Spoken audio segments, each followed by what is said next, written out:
Good morning students. आज हम BSc second year का first paper taxonomy and embryology of angiosperm plant से start कर रहे हैं, जिसमें हम सबसे पहले प्लांट टैक्सोनॉमी का अध्ययन करेंगे।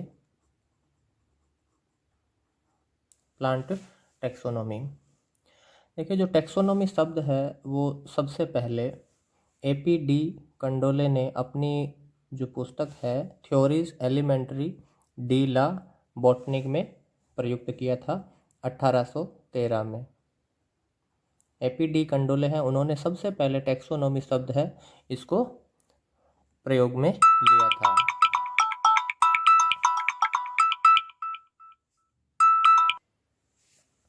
प्लांट टैक्सोनॉमी के अंतर्गत हम पादपों की आइडेंटिफिकेशन, उनकी पहचान,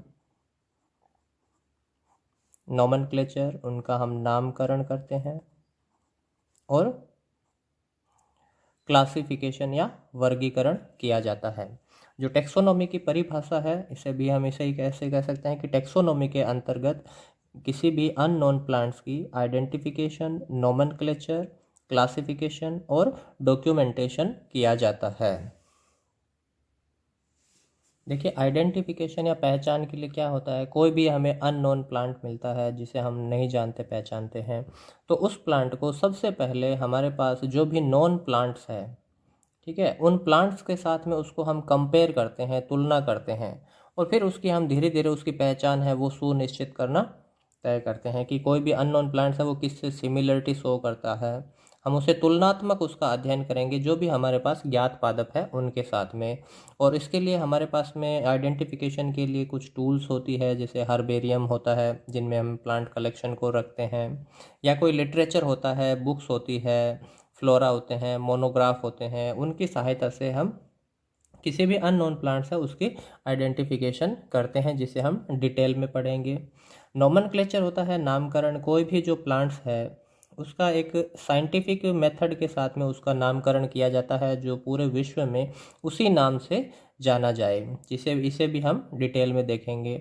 और वर्गीकरण या क्लासिफिकेशन होता है कि वो उस प्लांट के साथ में किस ग्रुप के साथ में उसकी सिमिलरिटीज़ है, उस ग्रुप में उसको रखा जाता है। तो ये टैक्सोनॉमी के अंतर्गत हम प्लांट्स की आइडेंटिफिकेशन, नोमेनक्लेचर और क्लासिफिकेशन को पढ़ेंगे।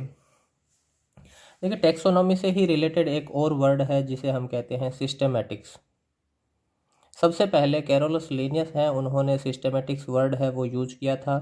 जो सिस्टेमेटिक्स वर्ड कैरोलस लिनियस ने यूज किया था ये अपनी पुस्तक सिस्टेमा नेचुरी में इन्होंने प्रयोग में लिया था। और कैरोलस लिनियस को ही हम फादर ऑफ टैक्सोनॉमी भी कहते हैं। कैरोलस लिनियस को फादर ऑफ टैक्सोनॉमी भी कहते हैं, जिन्होंने अपनी पुस्तक सिस्टेमा नेचुरी में सबसे पहले सिस्टेमेटिक्स वर्ड है इसका प्रयोग किया था। देखिए, सिस्टेमेटिक्स की क्या परिभाषा है।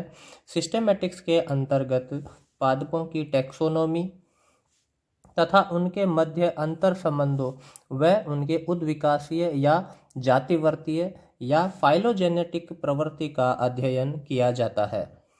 ठीक है, तो सिस्टेमेटिक्स में हम क्या करते हैं, प्लांट्स की टैक्सोनॉमी के साथ साथ टैक्सोनॉमिकल जो भी करेक्टर है हम वो यूज करते हैं, लेकिन इनके साथ साथ में उनके मध्य पाए जाने वाले अंतर संबंधों, इंटर रिलेशनशिप तथा उनकी फाइलोजेनेटिक स्टडी है वो भी हम करते हैं कि उन प्लांट्स की जो उत्पत्ति है किन प्लांट ग्रुप से हुई है, उनका जो उद्विकासीय या जातिवृत्तीय जो प्रवृत्ति है उसका भी हम अध्ययन सिस्टेमेटिक्स में करते हैं।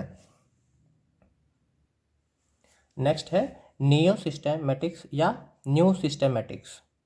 ठीक है, यह शब्द है वो जूलियन हक्सले ने सबसे पहले प्रयोग में लिया था और ये भी सिस्टेमेटिक्स से रिलेटेड ही है। इसके अंतर्गत जीवों के आंतरिक व बाह्य लक्षणों के साथ साथ उनके जातिवर्तीय विकास का भी अध्ययन किया जाता है। ठीक है, तो टैक्सोनॉमी की जो ब्रांचेज है या उनके जो अध्ययन की जो फील्ड है उनके आधार पे हम देखते हैं कि टैक्सोनॉमी 3 प्रकार की हो सकती है, अल्फा टैक्सोनॉमी, बीटा टैक्सोनॉमी और ओमेगा टैक्सोनॉमी। तो इन्हें क्या अंतर है। जो अल्फा टैक्सोनॉमी है इसे हम क्लासिकल टैक्सोनॉमी भी कहते हैं। ठीक है। इसमें किसी पादप जाति के बाह्य आकारिकी लक्षणों का अध्ययन किया जाता है। यदि हम केवल मॉर्फोलॉजिकल लक्षणों के आधार पर टैक्सोनॉमिकल कैरेक्टर्स को डिसाइड करते हैं, तय करते हैं, तो इस प्रकार की टैक्सोनॉमी को हम अल्फा टैक्सोनॉमी में रखते हैं। तो इस प्रकार की टैक्सोनॉमी में जो वर्गीकरण पद्धतियां हम पढ़ते हैं वो है जैसे कृत्रिम वर्गीकरण पद्धतियां हैं, जो एक या दो लक्षणों पर आधारित क्लासिफिकेशन है, जैसे कैरोलस लीनियस का क्लासिफिकेशन है, या डी कंडोले का जो क्लासिफिकेशन था वो आर्टिफिशियल क्लासिफिकेशन है। ठीक है, तो उस तरह के जो लक्षणों का या बाह्य आकारिकी पर आधारित जो लक्षणों पर है, या हम इसको बेंथम और हुकर का जो वर्गीकरण हम पढ़ेंगे वो भी है, वो अल्फा टैक्सोनॉमी के अंतर्गत आता है। नेक्स्ट है बीटा टैक्सोनॉमी, या इसको हम एक्सप्लोरेटिव टैक्सोनॉमी भी कहते हैं, या इसको डेस्क्रिप्टिव टैक्सोनॉमी भी हम कह सकते हैं बीटा टैक्सोनॉमी को। इसके अंतर्गत क्या है कि बाह्य आकारिकी के अलावा भी आंतरिक लक्षण जैसे एम्ब्रियोलॉजिकल या भ्रूणिकीय लक्षण हैं, कोशिकीय लक्षणों का अध्ययन भी किया जाता है, तो उसे हम बीटा टैक्सोनॉमी के अंतर्गत उसको पढ़ते हैं। थर्ड है ओमेगा टैक्सोनॉमी। इसके अंतर्गत सभी उपलब्ध सूचनाओं का उपयोग किया जाता है।